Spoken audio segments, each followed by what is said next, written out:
कुछ लोग जीवन भर बच्चे ही बने रहते हैं, और बबुआ भी यही करते थे। 12 बजे सो के उठते थे, 2 बजे तक तैयार होते थे,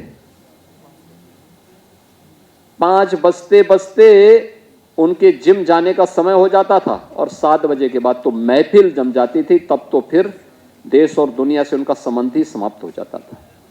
तो प्रदेश के बारे में कहां से सोच उनके पास थी। इसी कारण दंगे होते थे, महीनों महीनों कर्फ्यू रहता था। इंसेफ्लाइटिस से मौतें होती थी, डेंगू से मौतें होती थी। गरीब का बच्चा जिन बेसिक शिक्षा परिषद की स्कूलों में पढ़ता है, उन बेसिक शिक्षा परिषद के स्कूलों के बुरे हाल थे। न शिक्षक था, न भवन था, न बालक बालिकाओं के लिए टॉयलेट था। हम सब आभारी हैं प्रधानमंत्री मोदी जी के, जिन्होंने 7 अगस्त की तिथि को राष्ट्रीय हथकरघा दिवस के रूप में आयोजित करने और 2015 से लगातार इस आयोजन को पूरे देश के अंदर आयोजित करने का जो निर्णय लिया है, वह देश के उन लाखों हथकरघा से जुड़े हुए उद्यमियों, व्यवसायियों, हस्तशिल्पियों का सम्मान है। मैं इसके लिए उत्तर प्रदेश की लगभग 2.5 लाख उन परिवारों की ओर से जो इस हथकरघा उद्योग से जुड़े हुए हैं, उन सब का मैं हृदय से अभिनंदन करता हूं, स्वागत करता हूं और प्रधानमंत्री जी के प्रति आभार व्यक्त करता हूं। उत्तर प्रदेश सरकार की ओर से आयुक्त निदेशक श्री के विजेंद्र पांडियन जी उनके साथ एमओयू करें।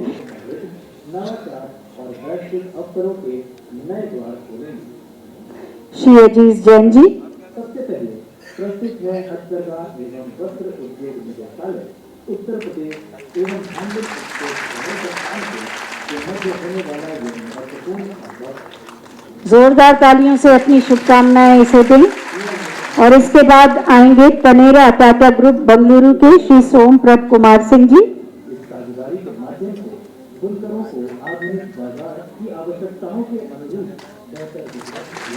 आपकी तालियों की मंगल कामनाएं माननीय मुख्यमंत्री महोदय के आशीर्वाद के साथ। इसके बाद कारीगो डीसी की श्री शुभाशीष चक्रवर्ती और श्री अभिषेक चक्रवर्ती जी आएंगे।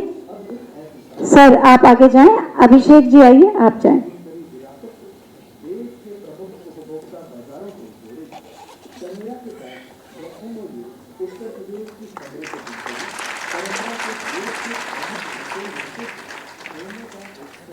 इसके बाद international fashion business exchange council IFBEC Mumbai की श्रीमती नेहा गुप्ता।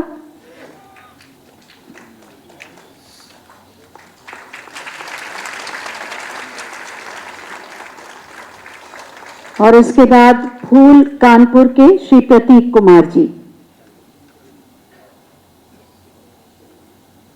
माननीय मुख्यमंत्री महोदय का आशीर्वाद और आप सबकी तालियों की मंगल कामनाएं।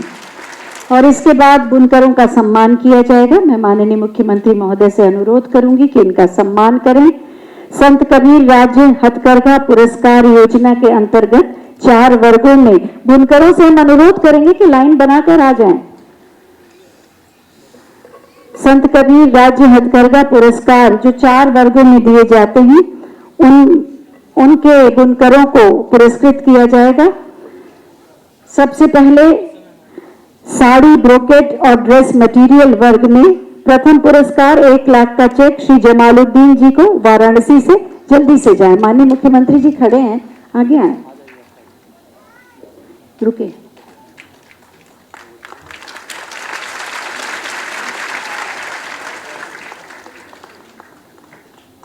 एक 1 लाख रुपए की धनराशि का चेक इन्हें दिया जा रहा है। प्रथम पुरस्कार ट्रॉफी। इसके बाद सूती वूलन दरी आसनी के लिए सीतापुर के श्री अकील अहमद को प्रथम पुरस्कार 1 लाख रुपए की धनराशि, प्रशस्ति पत्र और ट्रॉफी। इसके बाद आएंगे बेडशीट, बेड कवर और होम फर्निशिंग के वर्ग में श्री कफील अहमद बिजनौर के प्रथम पुरस्कार 1 लाख रुपए की धनराशि, प्रशस्ति पत्र और ट्रॉफी।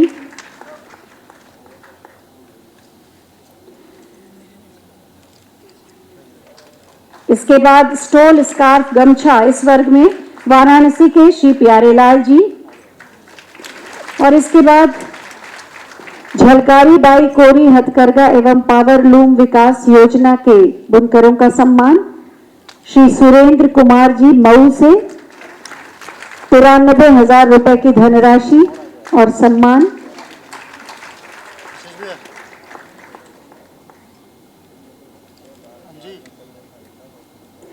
श्रीमती सोनी इटावा से 93,000 रुपए की धनराशि और सम्मान।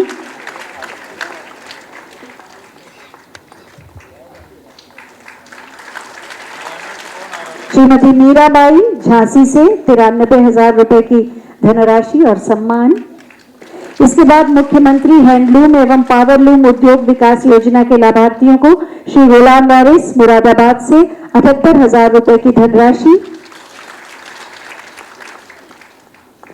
मोहम्मद साजिद अंसारी बरेली से 93,000 रुपए की धनराशि। श्री जय किशन राजपूत मेरठ से 93,000 रुपए की धनराशि। बहुत बहुत धन्यवाद माननीय मुख्यमंत्री महोदय। और अब मैं माननीय मचान जी से अनुरोध करूंगी कि हम सब की ओर से हथकरघा से बने राधा कृष्ण का ये उपहार स्मृति चिन्ह के रूप में माननीय मुख्यमंत्री महोदय को प्रदान करें।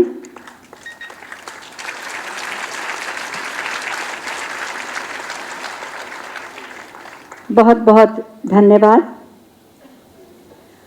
अनुशासन, दूरगामी सोच, स्पष्ट व्यवहारिक नीति, विकास और विरासत, इसका पर्याय है माननीय मुख्यमंत्री श्री योगी आदित्यनाथ जी, जिन्होंने बुनकरों का सम्मान भी किया और हथकरघा विकास के नए द्वार भी खोले। आज के इस महत्वपूर्ण आयोजन में मैं बहुत ही आदर के साथ माननीय मुख्यमंत्री महोदय से अनुरोध करूंगी कि अपने बहुमूल्य मार्गदर्शन से हम सबको अनुग्रहित करें। आप सबकी जोरदार तालियों के प्रणाम के साथ।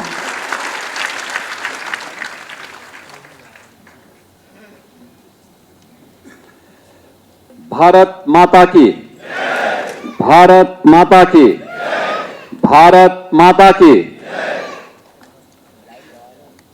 राष्ट्रीय हथकरघा दिवस के अवसर पर आयोजित आज के इस कार्यक्रम में प्रदेश के अलग अलग जनपदों से आए हुए हथकरघा उद्योग से जुड़े हुए हमारे सभी हस्तशिल्पी और उपस्थित बहनों और भाइयों, आज राष्ट्रीय हथकरघा दिवस है। मैं प्रदेश भर के अंदर अपने कौशल से, अपने परिश्रम से भारत की इस विरासत को एक नई ऊंचाइयों तक ले जाने के लिए प्रतिबद्ध आप सभी भारत के हस्तशिल्पियों का, हथकरघा उद्योग से जुड़े हुए आप सभी बहनों और भाइयों का मैं हृदय से अभिनंदन करते हुए इस दिवस की बधाई देता हूं।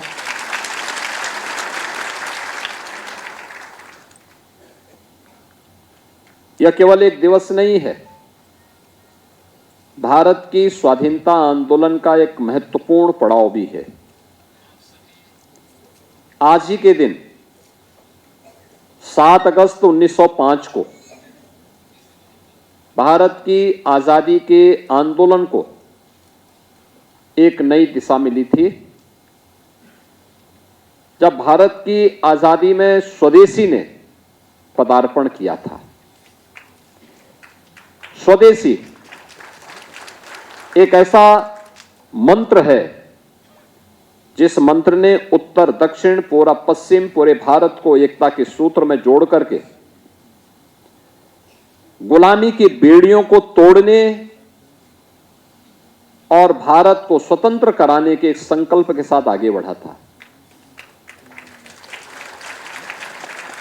यह उस समय था जब भारत की आजादी के आंदोलन में गांधी जी का पदार्पण नहीं हुआ था, लेकिन स्वदेशी आ चुकी थी और स्वदेशी के कारण जब भारत ने आजादी की इस लड़ाई को एक नई ऊंचाइयां प्रदान की और गांधी जी के आगमन के बाद ये लड़ाई जब और मजबूती के साथ आगे बढ़ी तो देश को आजाद होने में कोई समय नहीं लगा। यानी मात्र 42 वर्ष में उत्तर प्रदेश अपने सैकड़ों वर्षों की गुलामी की बेड़ियों को तोड़ने में सफल हुआ। हर भारतीय के लिए गौरव का दिवस। राष्ट्रपिता महात्मा गांधी ने भारत की आजादी के आंदोलन को खादी को ही अपना मंत्र बनाया था, स्वदेशी को ही अपना मंत्र बनाया।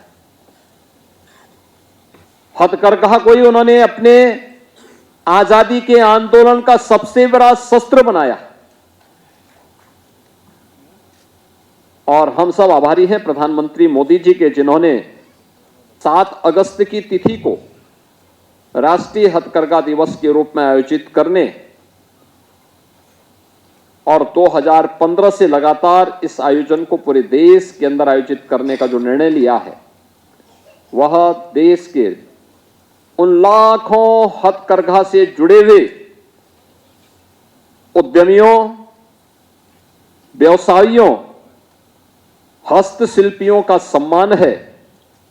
मैं इसके लिए उत्तर प्रदेश की लगभग 2.5 लाख उन परिवारों की ओर से जो इस हथकरघा उद्योग से जुड़े हुए हैं, उन सब का मैं हृदय से अभिनंदन करता हूं, स्वागत करता हूं और प्रधानमंत्री जी के प्रति आभार व्यक्त करता हूं।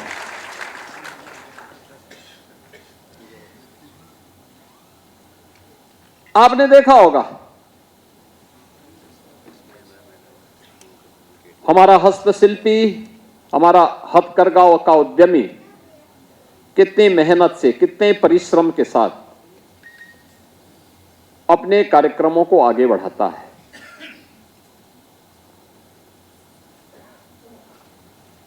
कभी ये भारत की आजादी का मंत्र बना था, कभी आंदोलन स्वदेशी की प्रेरणा बना था और भारत की आजादी के अंदर आजादी के लिए एक नया मंत्र फूंकने का माध्यम बना था। और आज वही स्वदेशी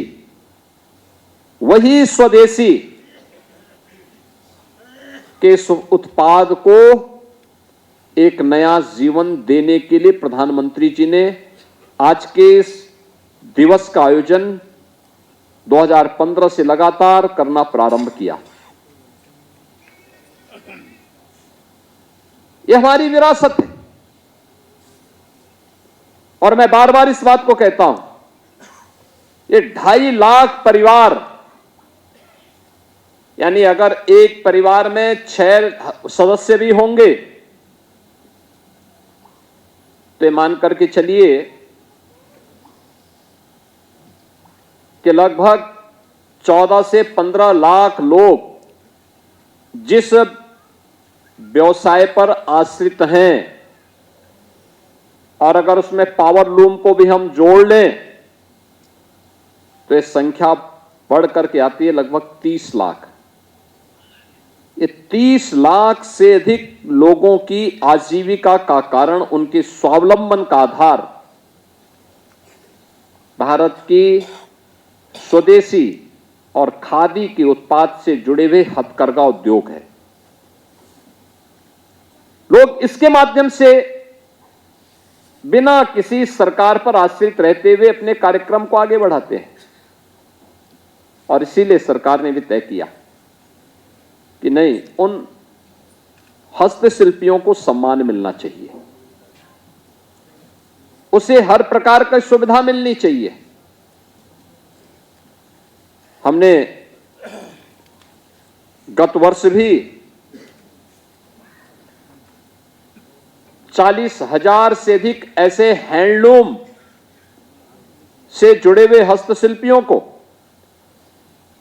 109 करोड़ रुपए का केवल विद्युत में ही हमने उनको सुविधा उपलब्ध करवाई, 109 करोड़ रुपए की।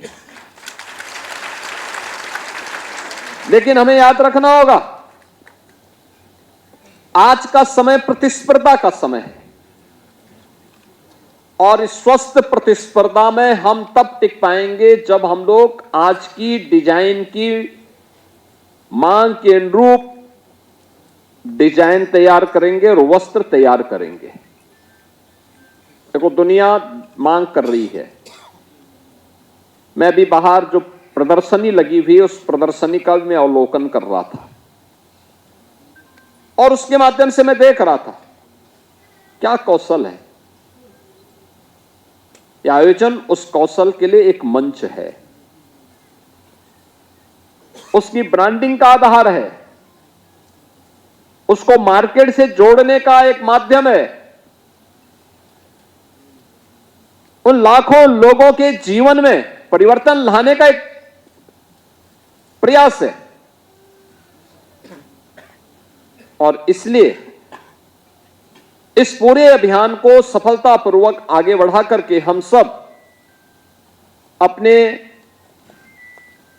इस क्षेत्र में कार्य करने वाले हस्तशिल्पियों को, कारीगरों को एक नया सम्मान दे सकते हैं। और यूपी तो इस मामले में बहुत समृद्ध रहा है। आप याद करिए ना, यूपी के अंदर आप पश्चिमी उत्तर प्रदेश में मेरठ हो, पिलखुआ हो, मुरादाबाद हो, अलीगढ़ हो, आगरा हो या फिर बरेली, लखनऊ। मैं अभी देख रहा था बाहर लखनऊ की चिकनकारी का काम परिवार का परिवार मिलकर के उस कार्य के साथ जुड़ता था और एक विश्वास, यानी व्यापारी और हस्तशिल्पी के बीच में एक विश्वास का रिश्ता होता है। विश्वास का रिश्ता इस बात को लेकर के कि वह व्यापारी उसे सामान उपलब्ध करवाता है और वह उसमें चिकनकारी का कार्य करते हुए फिर वापस कर देता है। पैसे का कोई लेन देन उस समय नहीं होता। जब एक बार वो अपना हिसाब रखता है, एक समय आकर के उसका पैसा देके चला जाता है। बाराबंकी, अंबेडकर नगर, संत कबीर नगर, गोरखपुर, मऊ, आजमगढ़, वाराणसी, भदोई, मिर्जापुर, यानी ये सभी क्षेत्र हमारे ऐसे हैं जिन्होंने अपनी उत्कृष्ट हस्तशिल्पी के माध्यम से, कारीगरी के माध्यम से यहां के उत्पाद को वैश्विक मान्यता प्रदान कराई। आज जब मैं भदोई के अंदर देखता हूं, कालीन के क्लस्टर को देखता हूं,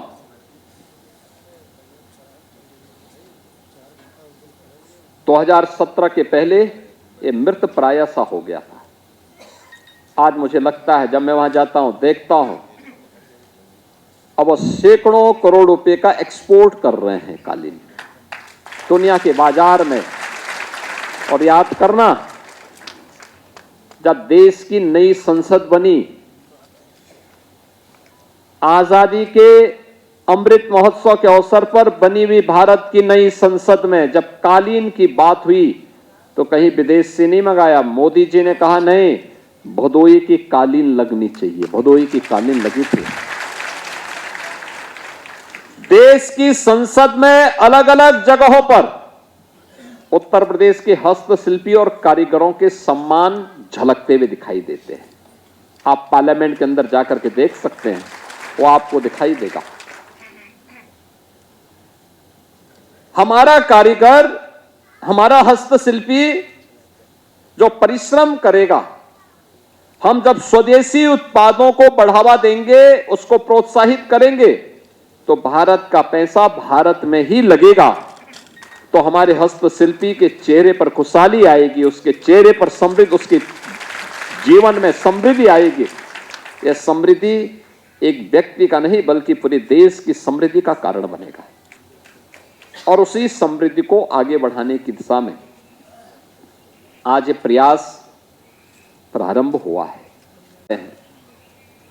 हम लोगों ने भदोई में भारत सरकार की मदद से, प्रधानमंत्री जी की प्रेरणा से वहां पे कालीन का एक एक्सपो सेंटर भी बनाया है। वाराणसी में एक फैसिलिटेशन सेंटर की स्थापना हुई है। टीएफसी का ट्रेड फैसिलिटेशन सेंटर वहां स्थापित हो चुका है। वहां के उत्पाद को वैश्विक मान्यता मिले, वहां के सिल्क क्लस्टर को वैश्विक मान्यता मिले। वाराणसी से लेकर के आजमगढ़ तक वह पहचान मिल रही है। अन्य क्या सुविधाएं हो सकती है? टेक्नोलॉजी के लिए, डिजाइन के लिए, पैकेजिंग के लिए, एक्सपोर्ट के लिए, मार्केटिंग के लिए क्या कुछ होना है, सरकार इसके लिए पूरी प्रतिबद्धता के साथ कार्य करती है। क्योंकि ये हथकरघा मात्र हथकरघा नहीं है, ये भारत की आजादी का एक शस्त्र है। भारत की आजादी के आंदोलन को एक नई ऊंचाई प्रदान करने वाला मंत्र है। और इसने उस कालखंड में, क्योंकि अभी हम लोग 15 अगस्त को भारत की स्वाधीनता दिवस का आयोजन करेंगे। इस स्वाधीनता दिवस 15 अगस्त 1947 को देश आजाद हुआ। हमने 2022 में भारत की आजादी के 75 वर्ष पूरे किए। अब हम 15 अगस्त 2026 को भारत की आजादी का 80वां स्वाधीनता दिवस का आयोजन करेंगे। यानी 80 वर्ष होंगे भारत की आजादी को।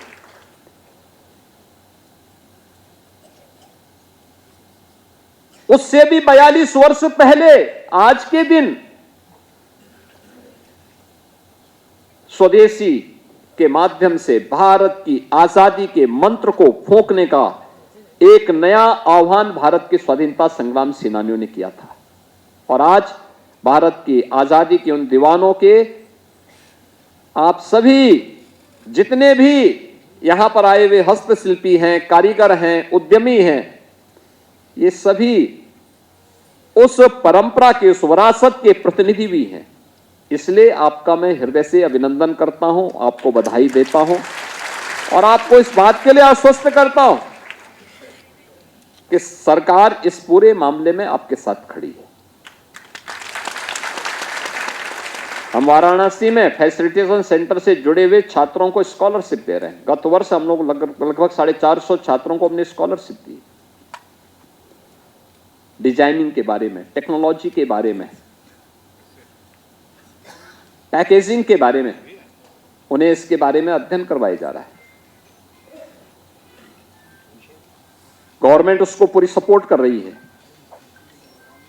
लखनऊ में पीएम मित्रा पार्क की स्थापना हो रही, 1000 एकड़ में टेक्सटाइल उद्योग को मजबूती प्रदान करने के लिए। याद रखना, टेक्सटाइल का क्षेत्र ऐसा है जो कृषि के बाद सर्वाधिक रोजगार प्रदान करता है, कृषि के बाद सर्वाधिक रोजगार देता है। युवा को रोजगार मिलना चाहिए, हर हाथ को कार्य मिले। हर हाथ को कार्य मिलेगा, खुशहाली आएगी, उसके चेहरे पर खुशहाली आएगी। वो अपनी सकारात्मक ऊर्जा का उपयोग देश के निर्माण में कर पाएगा। इस दिशा में उस प्रयास को एक नई दिशा देने की आवश्यकता है। संत कबीर के नाम पर हम लोग प्रदेश के अंदर 5 स्थानों पर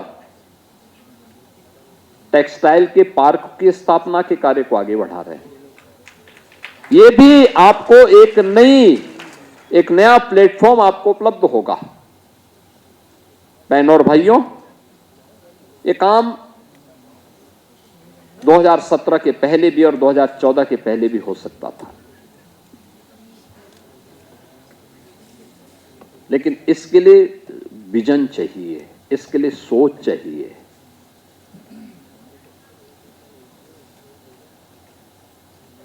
जहां पर किसी के पास ये सोच ही न हो,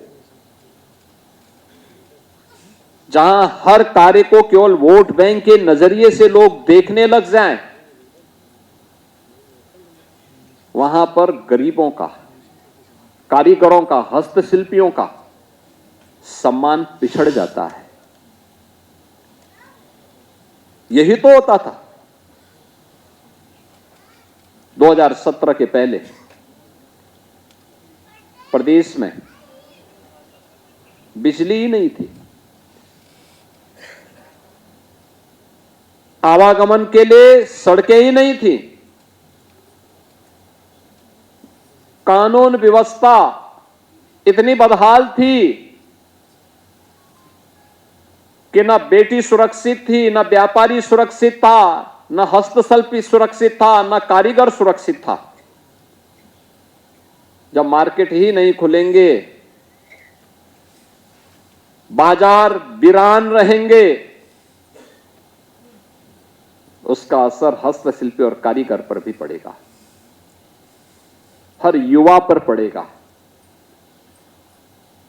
हर छात्र पर पड़ेगा, हर महिला पर पड़ेगा। और यह क्षेत्र ऐसा है जिसमें 70% से अधिक महिलाएं कार्य कर रही हैं। 70% महिलाएं किसी एक क्षेत्र में कार्य कर रही हो, यह अद्भुत क्षेत्र है। बहुत सारे क्षेत्र ऐसे हैं, लेकिन 17 के बाद हमने परंपरागत उद्यम को प्रोत्साहित किया, उसको प्रोत्साहित करने के लिए कार्य किया। याद करिए, एक एक उद्यम में वन डिस्ट्रिक्ट वन प्रोडक्ट के माध्यम से उसकी ब्रांडिंग की। आज प्रदेश के अंदर प्रधानमंत्री मोदी जी जहां कहीं जाते हैं, यूपी के हस्तशिल्पी और कारीगरों के उत्पाद को वहां के राष्ट्राध्यक्षों को प्रदान करते हैं। ये सम्मान आप सभी हस्तशिल्पी और कारीगरों का सम्मान है। ये सम्मान वही सम्मान है। वन डिस्ट्रिक्ट वन प्रोडक्ट के माध्यम से आपकी ब्रांडिंग हुई तो मार्केट भी उपलब्ध हुआ। डबल इंजन की सरकार ने इसको टेक्नोलॉजी के साथ जोड़ा, डिजाइन के साथ जोड़ा, पैकेजिंग के साथ जोड़ा। आज 96 लाख एमएसएमई यूनिट यूपी के अंदर काम कर रही हैं। सबसे बड़ा कुटीर उद्योग है ये यूपी के अंदर, हथकरघा का। और इन सभी एमएसएमई उत्पाद को हम लोगों ने रजिस्ट्रेशन करने के साथ ही प्रतिवर्ष 5 लाख रुपए की सुरक्षा बीमा का कवर भी दिया है। 5 लाख रुपए, अगर कोई दुर्घटना हो जाती है किसी के साथ तो उसको 5 लाख रुपए मिल जाएंगे। ये पहले भी चिंता होनी चाहिए थी, 17 के पहले भी चिंता होनी चाहिए थी। वे दिन रात कार्य करते हैं तो वह केवल दिया की लाइट में नहीं, चिमनी में नहीं, केरोसिन के धुएं में नहीं, बल्कि एक जलता हुआ एलईडी का बल्ब उसकी आंख की रोशनी को और गति दे सके। क्योंकि गति केवल उसकी रोशनी को नहीं, बल्कि उसके हथकरघे के माध्यम से बनने वाले उत्पाद में अपनी विरासत को सम्मान देने का एक माध्यम बनता है। यह कार्य 17 के पहले भी हो सकता था, लेकिन भाई भतीजेवाद में पड़ी भी, डूबी भी उस समय की सरकारों के पास ये फुर्सत कहां थी। और फुर्सत के लिए समय चाहिए। कुछ लोग जीवन भर उनके साथ जो शब्द जुड़ जाता है उससे पीछा नहीं छोड़ा सकते।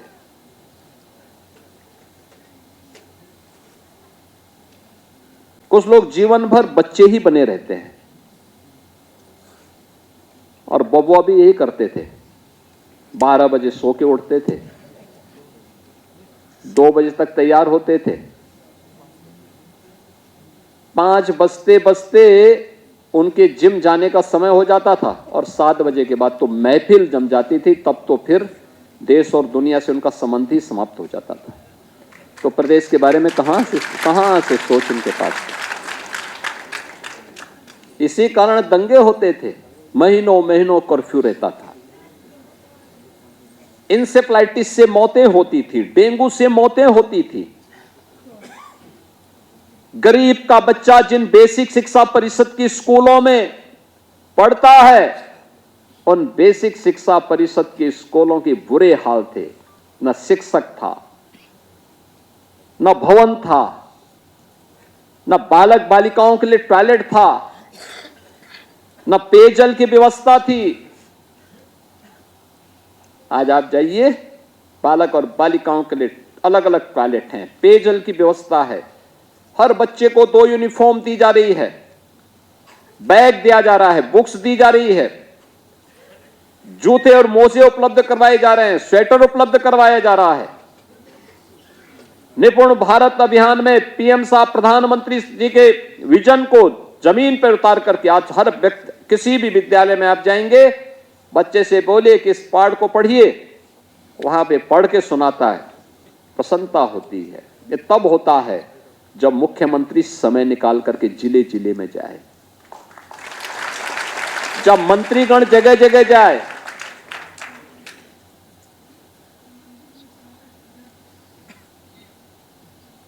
इन लोगों का विकास में कोई रुचि थी ही नहीं पहले। जो है उसमें लूट खसोट शुरू होती थी खानदान में, कौन कितना नोच ले, कौन कितना लूट ले। तो उनसे क्या उम्मीद करते हैं? महिलाओं की सुरक्षा के लिए सबसे खतरा वे स्वयं बने हुए थे,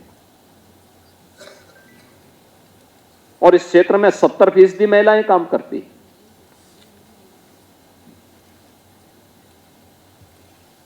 और इसीलिए मैं आप सबको आज के अवसर पर इस बात के लिए आश्वस्त करता हूं कि अभी डबल इंजन की सरकार पूरी प्रतिबद्धता के साथ आपके हितों को संरक्षण देने के लिए प्रतिबद्ध है। और मैं विभाग से भी इस बारे में कहूंगा कि हमारे हस्तशिल्पी और कारीगरों के द्वारा जो उत्पाद तैयार किया गया है या किया जाता है, हमारा प्रयास होना चाहिए कि उसको अधिक से अधिक टेक्नोलॉजी और डिमांड के अनुसार उस डिजाइन के साथ जोड़ें जो मार्केट की डिमांड है, मार्केट जिसको चाहता है, ये हम उनको दें। हमने विश्वकर्मा श्रम सम्मान और पीएम विश्वकर्मा के माध्यम से जो टूल किट और ट्रेनिंग की व्यवस्था की है, इसीलिए उन्हीं कारीगरों के लिए की है जो अच्छा करना चाहते हैं। संत कबीर टेक्सटाइल के पुरस्कार और वीरांगना झलकारी बाई पुरस्कार से सम्मानित जिन लोगों को किया गया है, वो इसी बात के लिए कि वे कुछ नयापन करके दिखाएं।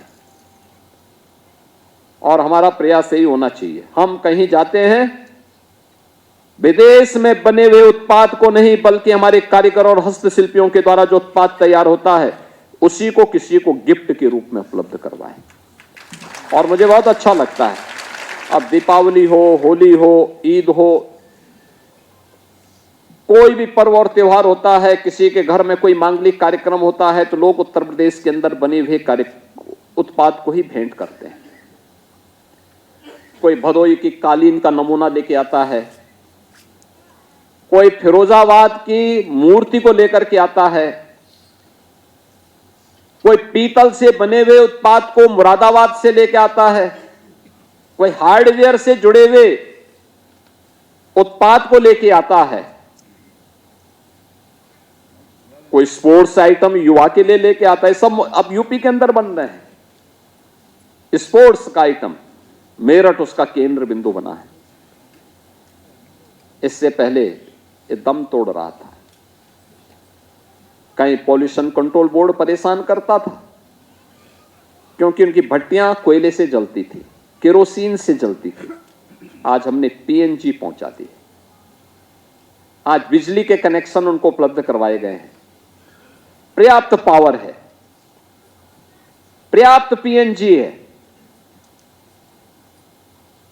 अब उनके बाद टेक्नोलॉजी है, मार्केट है, एक्सपोर्ट प्रमोशन के लिए उनको प्रोत्साहित किया जा रहा है, कोई प्रॉब्लम नहीं। और सरकार इसको लेकर के पूरी प्रतिबद्धता के साथ कार्य करेगी। हम लोगों ने सरकारी विभागों में जो हथकरघा से जुड़े हुए उत्पाद को खरीदने के लिए व्यवस्था बनाई है। विभाग तत्काल इस पर आगे कार्रवाई करें और इसके लिए जिस भी स्तर पर प्रयास होने चाहिए, इस पर भी हमारे प्रयास आगे बढ़ने चाहिए। इसी प्रकार से हॉस्पिटल में या गेस्ट हाउसेज में जो हम बेड शीट उपलब्ध कराते हैं, खरीदते हैं, अगर हथकरघा से बनी हुई उत्पाद हों और उत्तर प्रदेश के कारीगरों से बने हुए उत्पाद हों, तो मुझे लगता है सोने में सुहागा हो जाएगा। इनकी इनकम भी बढ़ जाएगी, साथ साथ वहां पर उत्तर प्रदेश के हथकरघा से जुड़े हुए पावर लूम से बने हुए उत्पाद हैं, जो टॉवल का हम इस्तेमाल करते हैं, तौलिया इस्तेमाल करते हैं, या जो कालीन इस्तेमाल की जाती है, यह भी यहाँ के कारीगरों के हाथों से बनी हुई होगी। तो इनकी इनकम भी बढ़ेगी, उसकी ब्रांडिंग का एक अवसर भी होगा, और साथ साथ हर नागरिक उस पर गौरव की अनुभूति भी करेगा। आज के इस अवसर पर एक बार फिर से राष्ट्रीय हथकरघा दिवस के अवसर पर मैं आप सबको हृदय से बधाई देता हूं और राज्य सरकार की ओर से इस बात के लिए आश्वस्त करता हूं कि सरकार आपके हितों को संवर्धन देने के लिए हर प्रकार से सहयोग करेगी। आप सबके प्रति मेरी मंगल में शुभकामनाएं हैं। धन्यवाद। जय हिंद। बहुत बहुत धन्यवाद माननीय आपके बहुमूल्य मार्गदर्शन के लिए।